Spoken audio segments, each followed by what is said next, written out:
Lost Children arc of Berserk. We're pretty far into this series now. You all know how it goes, so without any further ado, today, let us finish the Lost Children arc. Where we left off, we saw Jill actually having a reunion with Rosine, and Rosine is essentially telling her, you can come away with me. This is the real me. I've reached my true elven form. We see Jill remembering that Guts told her, like, hey, Rosine offered up her parents as sacrifice. She is a monster. But there's gonna be a really heavy theme within the rest of this arc that Guts is kind of more of the monster, but we'll get into that as the story unfolds. But Rosine really starts taking on a Willy Wonka vibe, basically promising Jill that, hey, come away with me into a world of Misty Valley. You shall see, we will be most likely murdered by the Black Swordsman. But Guts, as we saw with his brand burning in the last video, is rushing on back to try and stop Jill from being taken away. He leaps into the air and is hacking downward with just a no mercy. We see that Rosine is able to dodge out of the way, only losing one of her taily antennae bitty things at the bottom, carrying off Jill into the sky. Rosine does kind of get more of a face, which freaks Jill out a little bit, and we see Puck start freaking out on Guts, saying essentially, you almost killed Jill. Like, that was an attack that would have, if it succeeded, killed both the monster and a child. And Guts is like, yeah. But Puck just goes on a rampage on Guts, kind of just having the line being crossed finally, like, you just tried to basically full-on premeditated murder a kid. I'm out. And Guts is actually just questioning why the blow didn't land, saying to himself, did I hold back or something? Because he missed. And that's obviously to set up for you, the reader, that like Guts is kind of having some kind of internal turmoil over killing a kid, and maybe even possibly Rosine just as a character because she is such a sympathetic one. But Rosine gives Jill a tour of the country up in the sky, letting her know, look how beautiful it is. You can't even see your village from here. You can fly the skies with me. And it's falling into the cliche conflict trope of a child being tempted into some kind of darker world through the Pennywise approach of like, we all float down here, but in a very different Berserkian style, where there is some angles to this that are kind of nice. Later on, we're going to see that there's also a really, really dark side. Well, we've already seen most of it, but even more. But you know, I would get why Jill would be tempted by this. Her life at home is a waking hell in a lot of ways, just the hell that humans can bring. And there are some upsides to what Rosine is offering. It just comes with a more monstrous, hellish side. There's really this like juxtaposition going on throughout the narrative of like the hell humanity creates for itself versus the hell the universe puts forward. But the final bit of information we get here is that while Guts is on his way to the Misty Valley or Forest or the foggy place, it is apparently also guarded by something that has been laid there that Rosine thinks will just kill him. And this takes up quite a few pages, so we're gonna kind of just bring it all together, but we see the thieves that were set up before at the blood tree thing, actually, but after they were captured by this elf, were added into a pile of human. I don't have any other way to put, just a human, just a big old pile. And I am going to have to censor so much wiener. Okay, that's my afternoon now. But these men who are no longer men emerge from this pile, and as they are fighting Guts, start turning more and more into gargantuan insects. And I didn't know that I wanted Guts versus some buggy boys, but Guts versus some buggy boys is really fun. We do get a version of the line where it's like, I'm not stuck here with you, you're stuck here with me, but delivered from Guts, where he says, no joke, I'm not going anywhere. There's no way I'd ever pass through and leave one of you alive. Every last one of you is dead. Kind of saying like, yeah, I'm not gonna pass. I'm here for the party. Guts would be terrible to party. I want to put that forward. Of every protagonist I can think of from any story, Guts would be the absolute worst one to invite to like any form of party. But this fight essentially ends with Guts going up against two of the biggest, baddest buggy boys who have thick armor because they were knights when they were not man-bug boys, and he finishes them off with hand cannon. But during the middle of this, we go into actually being with Puck, who does a bit more fourth wall breaking, and also is wondering what exactly happened to Guts to make him so jaded, which lets us know, the reader, that despite spending a significant amount of time with Guts, he really hasn't been able to get into his head at all, even commenting the fact that Guts never talks about himself. But after riding on a bird's back, Puck accidentally ends up in Misty Valley, and he at first is like, I must run away, but then he decides, nay, I must go in and continue this journey. Saying, okay, this is a good chance. I'm going in. If I run off now, I'll have failed. Just you wait, Jill. Here I come. Oka launching. One man, one kill. Which I wasn't sure what Oka is until I looked at the little caption here. A World War II human bomb kamikaze plane. Yeah, we are well past fourth wall breaking, and now we're referencing earthly things from a time period. Okay, fine. That's not totally jarring at all. But I do like that there is a note put in here that's clearly from like some editor. I'm not entirely sure why. Please let me know in the comments. I'd love to know. But someone's actual note was put in here. If I don't keep an eye on this guy, this will steadily turn into a different manga. Yeah, but finally, now we actually cut all the way back to the village, and they are doing the best they can to create a mass grave for all of the dead children our protagonist left behind. That's the most Berserk sentence I've ever said. And they're grieving until an army arrives, and it is the Holy Knights we see from before, and they at first are trying to instinctually run away, but they are stopped, and basically some questioning happens of, why did all these children die? And the priest is like, come into my parish, I'll fill you in. It's gonna be weird. And they essentially fill them in on their version of what happened with Guts, and we hear from these Holy Knights, we are following that Black Swordsman. I cannot divulge to you the details, but I think you are aware that many regions have seen repeated incidents of plague and poor harvest these last few years. In addition, wild rumors have again become commonly spread of evil spirits and such things. Eyewitness reports to the Holy See of Spectre and Monster have increased these past 2 or 3 years. Of course, nearly all of them are nothing more than baseless falsehoods. Therefore, it is unthinkable for the Holy See to move on each and every one. But mysteriously, among those eyewitness reports, there are one common account that surfaces. That is the Black Swordsman. When we traced this man's steps while relying upon these rumors, to our surprise, almost every time we came upon some grisly incident, and now another one. Who is that man? He is nothing more than an imagined vision, born from an unrest of people. Or is he merely a villainous criminal to whom exaggerated rumors have been attracted? Or possibly, does he hold some importance to our religion? And this is just setting up that, yeah, these people are going to be heavily involved with Guts, and I wish I had done a more thorough job introducing them before, but that's part of the blessing and curse of going through this in a first read-through. I'm not entirely sure where I should put the most weight all the time in these walkthroughs, but they do seem to be important, and I'm excited to see this religious angle come into Guts' story. That you could do a lot of play with in terms of theme. Someone trying to tell Guts, like, the world is watched over by a merciful God. Guts would be like, oh, really? But we see Jill's horrid father volunteers to join this. They are following in Guts' path towards the Misty Valley. But Puck has arrived deep within this mysterious place.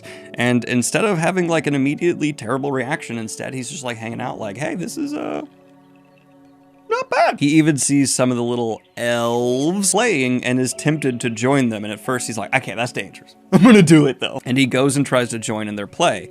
And at first it seems like, oh, they're just a little weirded out by him. But then Puck notices that they're playing with a human eye. He freezes, and it looks like things are about to go bad for him until Rosine returns with Jill, and the elves get distracted and go to see who Rosine has brought. But their base is this gigantic tree, and within it, we see Rosine asking Jill to make herself at home and asking her if she would like to be turned into an elf. To which Jill does not immediately outright say no, because of what I said earlier. Yes, there's obviously dark angles to this, and Jill is well aware of them. She saw the dead kids. But there's dark angles to her life. There's maybe almost no good angles to her life. And so when Rosine is offering her a place where you'll never be hungry, you'll never be cold, you get to play and just do as you will, I don't entirely see why she should instantly say no. I'm not saying she should say yes, obviously, but I'm like, yeah, I get where the temptation is, and that's the strength of the writing of the backstory we got for Jill. At this point, I saw some people telling me like this is going to be a really big step down from the Golden arc before, but I disagree. I'm having a really good time with this arc, and I think it's as good as you could possibly expect it to be after we just left the Golden Age. I really like this one. Puck gets his way to Jill and he says, "Oh boy, was it tough sneaking in here. Like, even unlimited lives weren't enough. I had to ice like 13 of them," which I can't tell if he's lying or not. Is Puck trying to like up his importance and be like, "I killed some," because even as then like, "Oh, it was more than 30, it was more like 15. Puck, you didn't do that, I don't think so. Puck's a liar. But Puck tells Jill he's no longer with Guts, that he gave up on Guts. And he's trying to get Jill to leave, but she's not necessarily wanting to. In fact, she was offered to be turned into an elf. And Puck is like, you're considering that? He's trying to let her know, like, these aren't elves. These are monsters. You're being offered to be turned into an insectoid human child misshapen thing. That's not an elf. But it does get a little bit philosophical, where Jill's response is, "They all seem to be having fun here. It's so peaceful. Attacking and eating humans is what wolves do too. Maybe that's just what you do when you're not human." And Puck responds, "Wolves don't do that except in special situations." But then he trails off and Jill says, "Besides, I can't find it. For me, I can't find anything more enjoyable than those little ones. Being hungry and cold, worrying about the weather every day, afraid of bandits, afraid of war." And then she remembers some of the more horrible things that have happened during her life. "From now on, forever and ever." Puck tries to push through this by saying, like, "I'm sure your mother's worried," but then Jill's counters like, "I'm afraid I'm gonna turn out like my mother, someone who's had no fight in them, and someone who just gets beaten and cries." And then getting even darker, Jill responds, "Maybe I'll even end up like my father." And that's a twisted angle that, yeah, people who are abused, I don't mean to overgeneralize, occasionally take on some of their abusers' traits in other angles of their life. There's even the cliche of the bully at school is bullied at home. Getting through this though, Puck screams, "Jill, it hurts," and Jill's been squeezing Puck without realizing it, and that's a really nice small detail for the level of stress and tension this really sweet and innocent looking character is feeling under the surface. And then we see something that's like a little too blunt for me in how this kind of right and wrong discussion is going, but it still is, I guess, appropriate for what we've seen from these elves. And they start playing at war, which is cute until you realize they're not playing and they've just formed sides and start murdering the shit out of each other for fun. Oh my god. They dance and slaughter each other, and Puck and Jill are just, what the fuck, dude? Like, imagine if you went on like a summer camping trip and like you met another group of people who seemed really nice, and you're like, they're a little weird, but they're nice. And all of a sudden they're like, now we're actually going to literally play Hunger Games for fun. Like, people are gonna die. We're doing that for shits and gigs. Like, we even see them taking a bunch of spears and lifting up the corpse of one of their friends like, "Look, isn't this fun?" And then they start eating each other. But when Jill doesn't have a positive reaction to this, things go south as a whole, as they all start chanting, "She hit elves, she hit us because she swatted them away. She won't accept our gift, she won't accept. Why? Isn't she friend?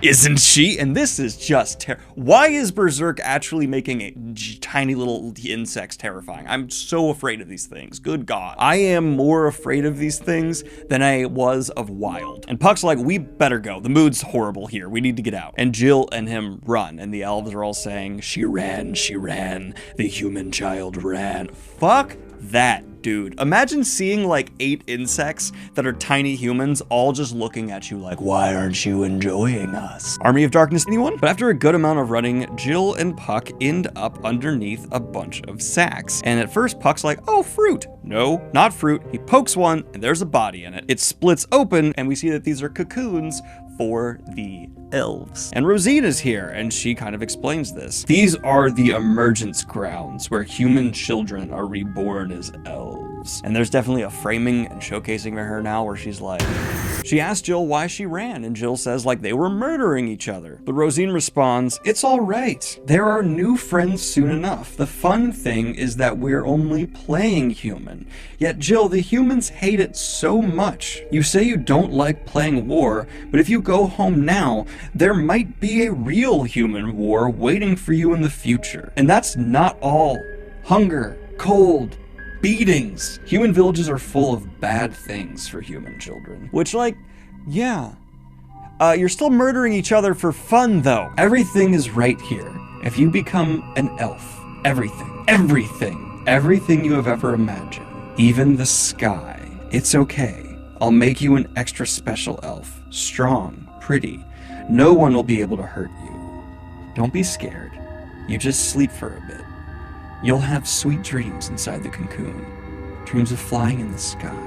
And just as Jill is kind of like seeming to go into a trance, Puck screams, "Jill, snap out of it, she's a monster!" And we get more of Rosine calling Puck Peacalf. We see Puck accidentally hits one of these cocoons and cracks it open. We see a mangled body drop out.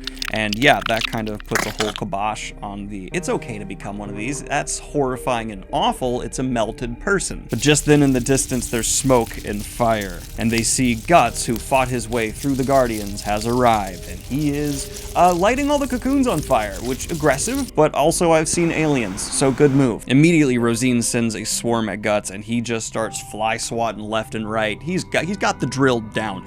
Maybe you'd think these things would learn to all attack from another angle, but no. Fly swatter method, very effective. And we also see the fire is doing a lot of work for Guts and keeping them from being able to really form up a smart attack, which I think is also kind of justifying why his fly swatter method is so effective. But we get a narration from Jill where she says, "Why for an instant, swaying inside the blaze, he was the one who looked more like a terrifying monster to me."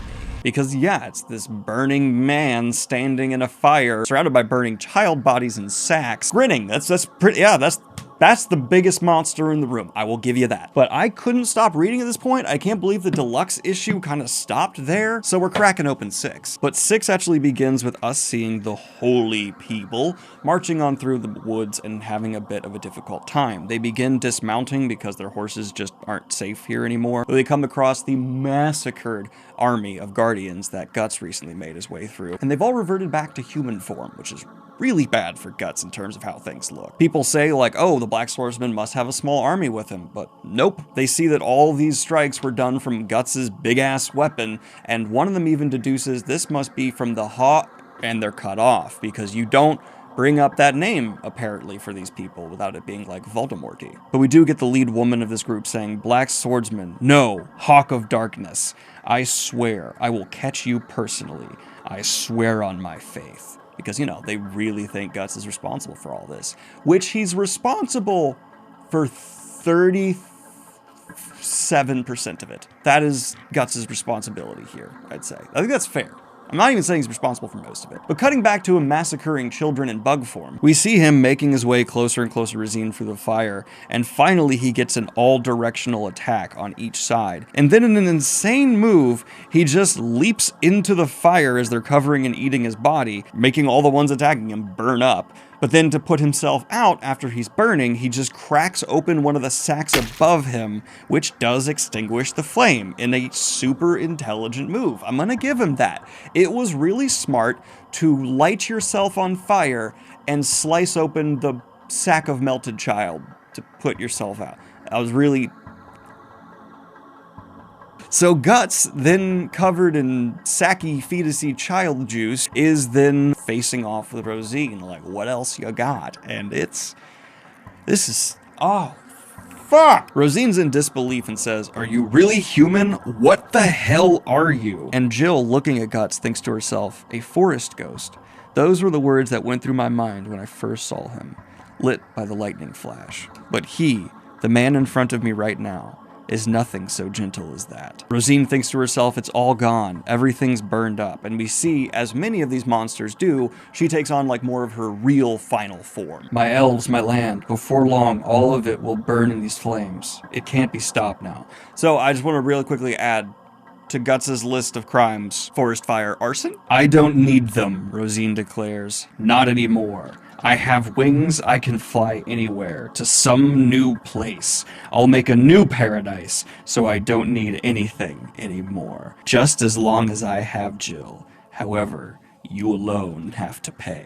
And Jill is directly in danger. The burning cocoons all around them, obviously not something a child should be left alone in, and Jill is a teenager, but in a dire situation, teenagers kind of become children. They can't handle fight or flight. Rosine's first attack, though, does miss, and we see Rosine say, "That's funny, maybe I was off target from losing my antenna, but next time, sting." And she's actually doing some kind of explosive maneuver, and Guts says, "What is it? That explosive blast trailing behind her?" And like with lightning, a sound came after. And Rosine taunts, "There's no use trying to strike me down or flee. There's no one in the world faster than the Queen of the Elves." I'd love to test that theory. I have a stopwatch. Guts is also apparently dealing with a mild deafness due to the bombs, which, you know. Guts, I actually have tinnitus. welcome to hell. Guts decides to just absorb the next attack, so he takes his good arm and puts it in front of his iron arm, I think to hide that he has that armor there, so that when Rosine stabs through it, her stinger glances off that arm, and instead she accidentally ends up dragging him into the air with her. Rosine does take pleasure in this though, and observes that it'll be nice to watch him die. Falling asleep so soon? For shame, as we have such a pretty view of the moon. Upon looking closer, you are quite handsome. I see why Jill might like you. Jill is mine, and mine alone. Now this is the end. Bye-bye. This time I really mean it. But Guts, though, then whips out his cannon arm, cause homeboy is not going to sleep, and fires it into Rosine. He actually has, like, his trigger mechanism, it seems, like, it's this little thing under his shirt that he can grab at his mouth and pull, but I know in real life I'm clumsy enough that if I had that, it wouldn't be this nice, like, and instead it'd be more like a and that's why I'm not the Black Swordsman. The two of them fall back down to the earth, and Guts notices that he did not actually deliver a killing blow. Why? Why did I miss? I'm about to dig my own grave. I've already blown 3 chances to offer. Is her appearance distracting me, or is it Jill's story? Am I really such a softie? Look at me, at this mess. I went too easy on her, and now I can hardly hold my sword. Black it out. I'll take my urge to kill one more time and black everything else out. Which is essentially, I think, Guts' like void. If you've read Wheel of Time, he just, no emotion, all he follows is that rage inside him. It's almost like the polar opposite of what the Wheel of Time people do, where they reach an emotionless state to get in the void.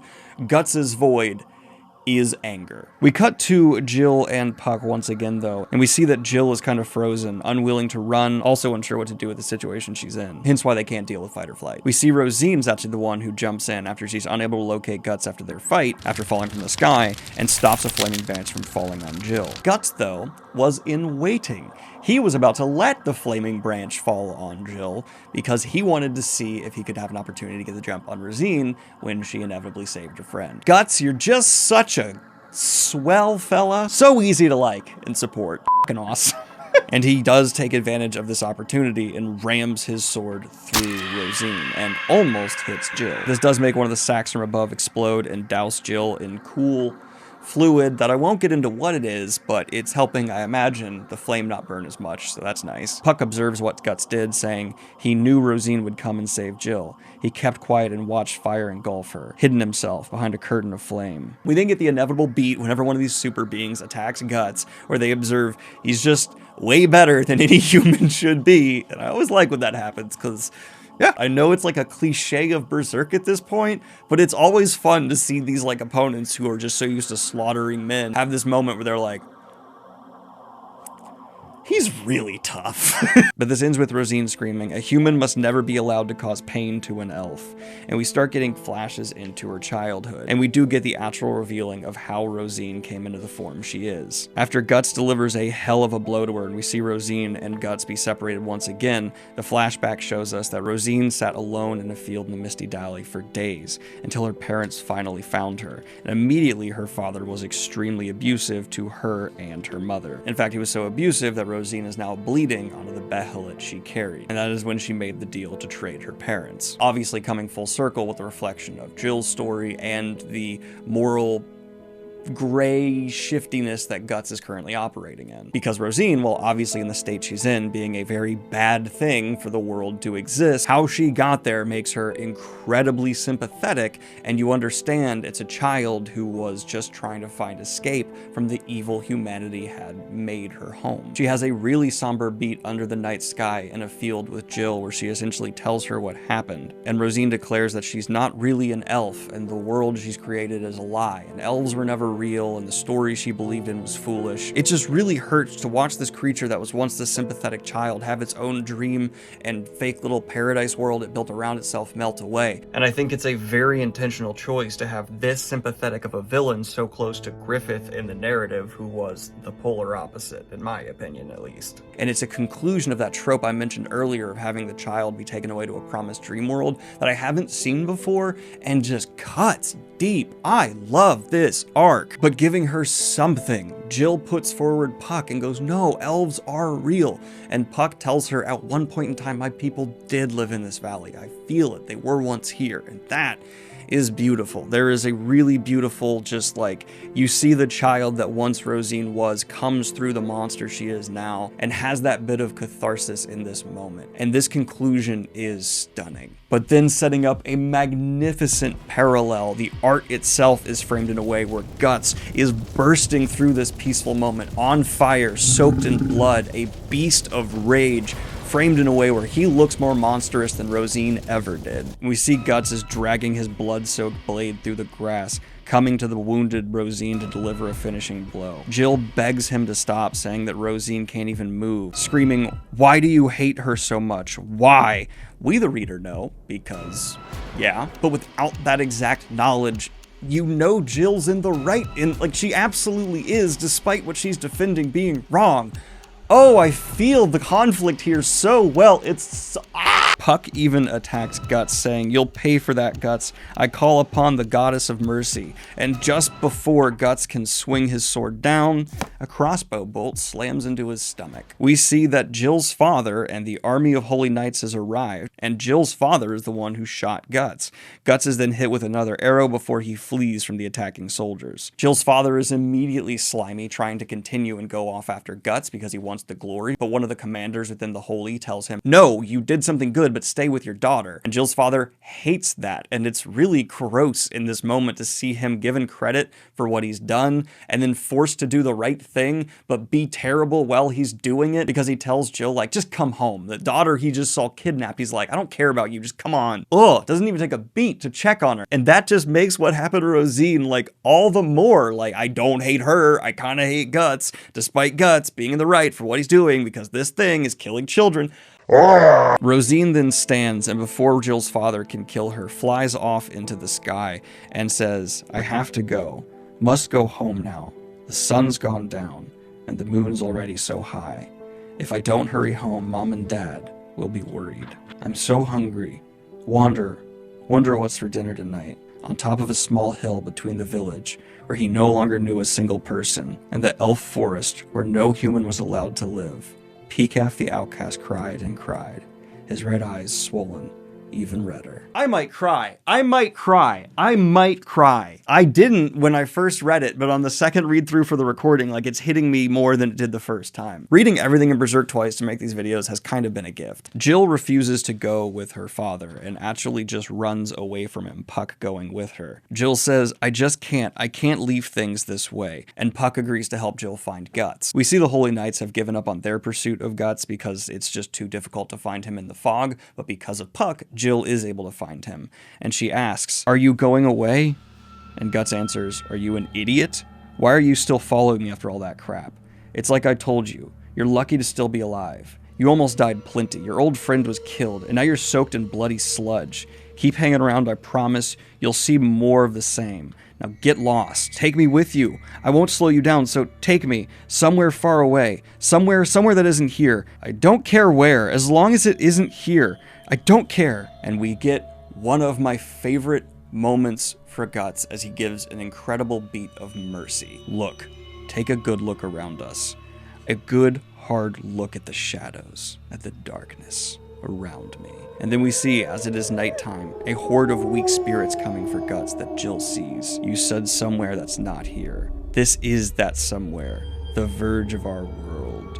This place is adrift, where the dead cling to the living, drowning in jealousy and yearning. A garbage heap of losers. You said you don't care where? Well, what you see is what you get. This is your paradise." And the spirits start attacking Jill, saying, "Child, a young body, give it to me." Guts then swings his sword once, scaring them away before he says, "There's no paradise for you to escape to." And we get this incredibly impactful image of Jill wrapped in Guts' cloak. "What you'll find, what's there, it's just a battlefield. Go home." And then Guts leaves Jill behind. Jill is crying, "No, I don't have a place to go home. Only bad things happen here. Nobody's kind to me. Master Swordsman." But during this, Guts refers to Jill's home as her battlefield compared to his own. We see Jill has a bit of an internal dialogue where she compares the clear sky to the calm after a storm, but does not feel like there's anything warm in her future. Puck appears her in her sky and she asks, "You're going?" He says, "Yeah. Will you be okay alone?" And Jill answers that she will. "I guess I don't think I can be violent like the swordsman after all." And I guess I really don't have the courage to run away like Rosine did, but at least I think I'll try crying and shouting and biting my way through. Maybe I can change something. And so we basically are getting told that Jill has learned to fight back in some sense, and I guess that's good, but boy, is that not a happy feeling to be left on for the story. Puck gives Jill a little sting to use on her father before answering Jill's question of whether or not he'll go with Guts by saying, "I just can't leave him be, that idiot." And this is actually one small complaint I have about this story. I really liked how much Puck seemed to be angry with Guts and not sure if they were morally able to still stay with him, but now it just kind of feels like all has been forgiven and forgotten, and I hope this continues as a serious conflict between the two in the next arc, because as you're about to see, it seems like Puck's at least not bringing it up right away. From there, though, we cut to seeing the Skull Knight walking through the burned forest, saying, "It's as if hellfire scorched this, the struggler, footprints on his path. It seems he still has not been forsaken by evil fortune, but for a person following this path, it leads through an overly cruel night. Can he continue to walk it as a man, or..." And then we see the knight brings out a behelit and eats it. Cutting to Guts, though, we do see him walking through the woods as the demons torment him for murdering children, and it's clearly messing with him that he has actually killed kids. And this is the first time I think we've seen that these spirits are not only physically attacking Guts, but they are mentally torturing him as well. Guts even begins wondering himself, how many more dead will I have to push aside? How many more apostles will I have to cut down? How long will I have to creep in darkness until him? And then one of my favorite panels of all of Berserk is shown as we see Guts kneeling in Griffith's shadow. Oh! Puck then is reunified with Guts, fighting off these weaker spirits as Guts has fallen asleep, and then Guts wakes up to Puck defending him. Puck says, "Be thankful now you're awake," to which Guts says, "Why, you quit," and then just starts laughing, finishing, "You know, I can't keep tense around with you. Taking it seriously just seems silly." After hearing from the demons that he'll become a monster, Guts says, "Beast? Monster? Screw that. I'm me. There's nothing else. I am what I am, and I will make my way to him." And it's kind of nice to finally have a beat after all this where Guts is just confirming, "Puck, you're with me, I respect you, I do want you here as a friend." And it's like the first person to get through Guts's armor, and it's very appropriate. Well done. That's a believable first person to get through Guts's walls and actually become somewhat of a friend after what he went through. But we see through the woods the Holy Knights have seen Guts, and that is the end of the Conviction arc, the Beasts of Darkness. And next time we will pick up with Conviction arc, Binding Chain, the Holy Iron Chain Knights Part 1. So that's the most Berserk we've ever covered in a video, and I loved it. The Lost Children story is fantastic, and I'm just blown away by what Berserk has become. I definitely still like Golden Age, obviously, as a whole more, but this little mini story is so impactful, so well thought out, so thematically resonant to the story we've gotten so far. And while it didn't like blow up the world in any substantial way, it introduced a threat in these Holy Knights quite naturally in a way that didn't feel ham-fisted or forced